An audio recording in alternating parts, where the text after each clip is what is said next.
नमस्कार मित्रों, मैं आप सबका दोस्त कमलेंद्र। आज मैं बात करने आया हूँ, एक शब्द है छोटा सा जिसको कहते हैं निंदा। निंदा के मतलब हम हर कोई समझते हैं कि निंदा का मतलब क्या होता है। आलोचना। आलोचनाओं से कभी घबराना नहीं चाहिए मित्र। आलोचना हमारे अंदर का जो कमी है उसको दूर करता है। आलोचना जो शब्द भले हमको अटपटा सा लगता है, बुरा सा लगता है, लेकिन आलोचना जो है हमारे अंदर की एनर्जी को बूस्ट करता है। एक कथन है, निंदक नियरे राखिए आंगन कुटी छवाए, बिन पानी साबुन बिना निर्मल करे सुभाए। निंदा जो है वो हमारे अंदर की गंदगी को बिना साबुन के, बिना पानी के साफ कर देता है। निंदा हमारी दुर्बलता को, हमारी कमजोरी को, हमारी नकारात्मकता को और हमारे अंदर जो डर है उसको दूर करता है। जो निंदा है, जो आलोचना है, वह दो तरह का होता है, एक संदेश मूलक और एक द्वेष मूलक। संदेश मूलक वो होती है जो हमारी अच्छाइयों का वर्णन करता है, किसी व्यक्ति के पास जाकर वो हमारे अच्छाइयों को बतलाता है, वह संदेश मूलक, वो भी एक आलोचना ही है, लेकिन इस आलोचना में सकारात्मक है। और एक निंदा होता है द्वेष मूलक, जिसमें हमारी कमियों को बतलाता है, हमारी कुछ नकारात्मकता को बताता है, हमारी कुछ गलत व्यवहारों को बतलाता है, हमारे बारे में अपशब्द कहता है, निंदा करता है। तो निंदा से कभी घबराना नहीं चाहिए। निंदा जो व्यक्ति जो करता है, जो आलोचना करता है, वो आलोचना से हम अपने अंदर की जो कमी है, अपने अंदर जो दुर्गुण भरा पड़ा हुआ है, उसे हम दूर करने का प्रयास करते हैं। इसीलिए इन लाइन में स्पष्ट कहा गया कि निंदक नियरे राखिए। जो हमारे आलोचक हैं, जो हमारे आलोचना करते हैं, उनको हम अपने पास रखें। उनके हमारे पास रहने से अनेकों फायदे हैं। जब हमारे आलोचक हमारे इर्द गिर्द, हमारे आस पास जब होते हैं तो हर बात पे टोकते हैं। हमारी किसी भी प्रकार की बात हो उसमें वो टोकते हैं। उससे क्या होता है, हमारे अंदर का जो डर है, भय है, हमारे अंदर की जो कमजोरी है, वह दूर होता है। इसलिए आलोचकों से कभी घबराना नहीं चाहिए। जो आलोचना करती है करने दीजिए। उन आलोचनाओं से हमें सीख लेना है, उन आलोचनाओं से हमें प्रेरणा लेनी है और उन आलोचनाओं को सुनकर हमें दुखी नहीं होना है। उन आलोचनाओं को सुनकर हमारे अंदर के कमी को हमें महसूस करना है, जानना है और उन कमी को दूर करने का प्रयास करना है। आलोचना से कभी कभी हम घबरा जाते हैं कि फलां ने मुझे क्यों ऐसा कह दिया, उसने मुझे क्यों ऐसा कह दिया, किस लिए कहा। हम आवेश में आ जाते हैं, क्रोध में आ जाते हैं और यह क्रोध हमारे जीवन का दुख का कारण बन जाता है, हमारे जीवन में पतन का कारण बन जाता है। हमें कभी भी ईर्ष्या द्वेष नहीं करना चाहिए। ऐसे आलोचकों को, ऐसे निंदा करने वाले व्यक्ति को हमेशा अपने पास रखना चाहिए। उससे हमारी कमी का पता चलता है, उससे हमारी तैयारी का पता चलता है, उससे हमारी सजगता का पता चलता है कि हम कितने मजबूत हैं, हम कितने अपने आप को बिल्ड किए हैं ताकि किसी भी परिस्थिति में हम लड़ सकें। हमारे जीवन में दुख और सुख का दोनों पड़ाव आता है। उसी तरह से हमारे जीवन में हमें अच्छा कहने वाले भी लोग मिलेंगे, हमें बुरा कहने वाले भी लोग मिलेंगे, लेकिन उससे हमें घबराना नहीं है। जो हमारा प्रशंसा करता है वो भी हमारा मित्र है और जो हमारी निंदा करता है वो भी हमारा मित्र है। जो हमारा प्रशंसा करता है, हमारे अंदर जो अच्छाई हैं उनको दूसरों को बतलाता है, उससे हमें खुशी होती है। लेकिन जितनी खुशी हमारे प्रशंसक जो हैं उनके रहने से होती है, उतने ही खुशी का अनुभव हमें हमारे जो निंदा करते हैं, जो हमारे आलोचक हैं, जो हमारे आलोचना करते हैं, उनके रहने से भी होनी चाहिए। क्योंकि यदि वो न हो तो हम अपने अंदर की कमी को नहीं जान पाते हैं। इसलिए कभी भी मित्र, निंदा से कभी घबराना नहीं चाहिए। निंदा हमें एक नई प्रेरणा देती है, नई ऊर्जा देती है। निंदा हमें एक नई मुकाम तक पहुंचने की रास्ता दिखलाता है और हमारे अंदर की जो कमी है, हमारे अंदर की जो दुर्गुण है, हमारे अंदर जो नकारात्मकता जो भरी पड़ी रहती है, उसको साफ करने का एक मौका देता है। और कैसे? बिना साबुन के, बिना पानी के। तो इसलिए निंदा से कभी घबराना नहीं चाहिए। जो हमारी निंदा करता है, हमारे सामने करता है, उससे सुनकर हमें उसमें उनको क्रोध नहीं करना चाहिए। हमें उससे अपने जीवन में सीख लेना चाहिए और उससे हम अपने जीवन में सीख कर हमारे अंदर की जो कमी है उसको दूर करने का प्रयास करना चाहिए, न कि उसे ईर्ष्या द्वेष करना चाहिए।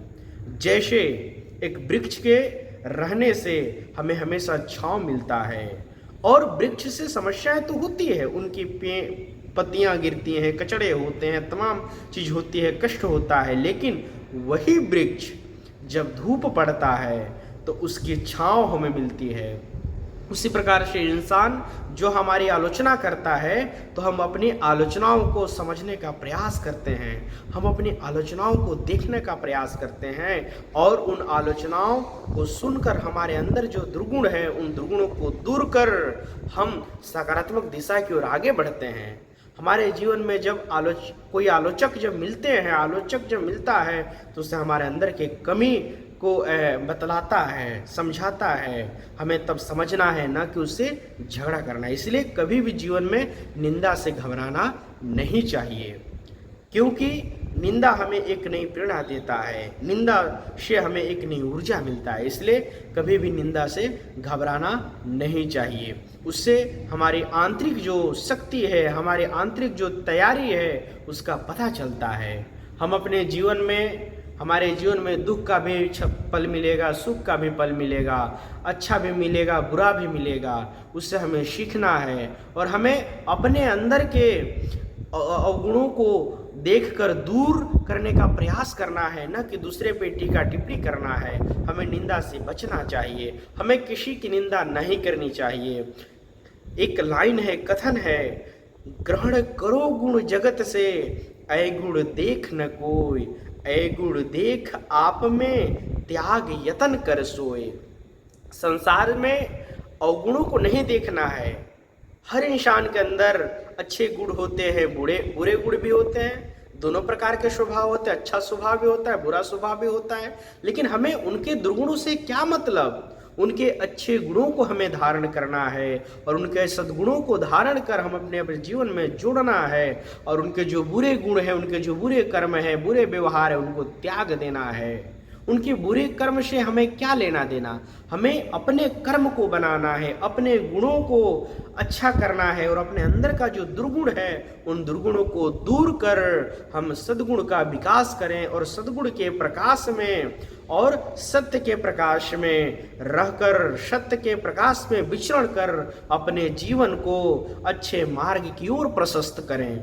इसलिए जीवन में कभी भी कोई हमारी आलोचना करे तो उससे घबराना नहीं चाहिए, उससे झगड़ा नहीं करनी चाहिए, उससे द्वेष नहीं करना चाहिए, उससे हमारा खुद का नुकसान होता है। हमें उनके बातों को सुनना है और सुनकर हमारे अंदर के अवगुणों को दूर करने का प्रयास करना है।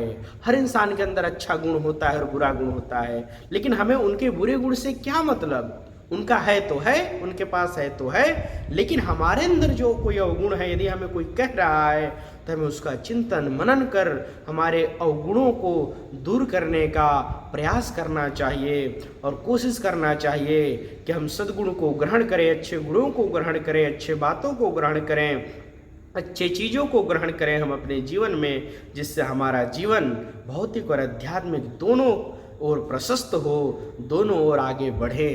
तो इसलिए निंदा से कभी घबराना नहीं चाहिए।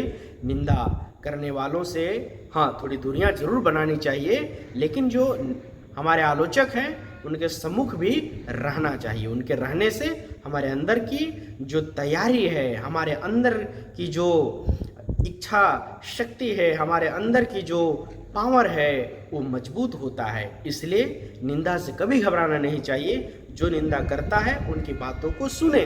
हम अपने जीवन में पहले सुनने का अभ्यास करें। यदि हमें कोई कुछ कहता है तो तुरंत तत्क्षण उनको उत्तर नहीं देना है, उनके बातों को सुनना है, वो क्या कहना चाहता है। हमारी बुराई ही करता है तो हमारी बुराई किन चीज़ों का करना चाहता है, कौन से हमारे ऐसे कार्य उनको गलत लगा, उनको सुनना है और सुनकर मनन कर स्वयं में विवेचन कर, स्वयं में अनुभव कर हमें अपने उन दुर्गुणों का त्याग करने का प्रयास करना चाहिए।